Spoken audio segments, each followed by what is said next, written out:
we are closely following the developments in West Asia. We continue to engage with countries in the region. As you would have seen our press release earlier yesterday, External Affairs Minister will pay an official visit to the United Arab Emirates from 11th to 12th April 2026. During the visit, he will meet the leadership of the UAE to review close cooperation and deepen the comprehensive strategic partnership between the two countries. We are also reaching out to other countries in the GCC region. Our Minister of Petroleum is also visiting the region. As you would have seen, he is paying an official visit to Qatar on 9th and 10th April 2026. All that I have to say is that we continue to follow developments that are happening in regard to West Asia. Sukalp, to your question, yes, we have also seen some reports that you are referring to.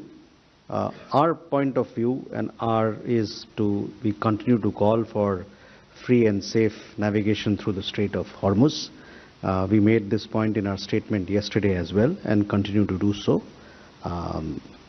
now as well. On the question of toll, we have said this on several occasions, but you continue to ask this question. There has been absolutely no discussion on this point between us and Iran. So that is where we are. As to what will be the scenario if a certain situation arrives or happens in future, we'll see when time comes. But our point of view at this point in time is that we continue to call for free and safe navigation through the Strait of Hormuz. Bangladesh, question regarding Bangladesh. Yes, the Foreign Minister was here. He had a meeting with the External Affairs Minister and several other meetings, including one with our Petroleum Minister. We have been supplying energy products to Bangladesh since 2007.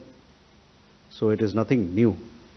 This supply of energy to Bangladesh has been happening through various mediums, various means of transportation, including the friendship pipeline that we have in between the two countries.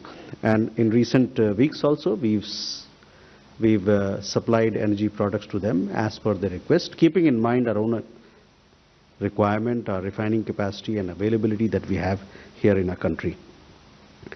Aswat, to your question, Bharat से कितने हमारे लोग वहाँ पर हैं, और नीरज आपका भी सवाल यही था कि हमारे कितने भारतीय नागरिक ईरान के अंदर हैं. कल जैसे कि मैंने बताया था 7,500 लोग हमारा ये मानना है, हमारी एम्बेसी का ये मानना है कि 7,500 लोग हमारे भारतीय नागरिक ईरान में अभी भी हैं. और चूंकि अभी शांति का माहौल बना है, अभी युद्ध विराम हुआ है, तो हमारा उनसे आग्रह है कि अगर दक्षिण में है या किसी बहुत बड़ा देश है ईरान, तो अभी समय ऐसा है कि वो एक देश के एक छोर से उत्तर की तरफ, जहां आर्मीनिया और अजरबैजान के रास्ते वो लोग भारत आ रहे हैं, ये अभी सुरक्षा का माहौल है, तो वो लोग एक जगह से दूसरे जगह जा सकते हैं. और इसलिए हम लोगों ने एडवाइजरी जारी किया है ताकि वो एम्बेसी के साथ जुड़कर उनके मुताबिक उनसे गाइडेंस लेकर वो चाहें तो देश को छोड़ सकते हैं. There was a question about certain comments by Defense Minister of a country. I don't have any comments to make on that.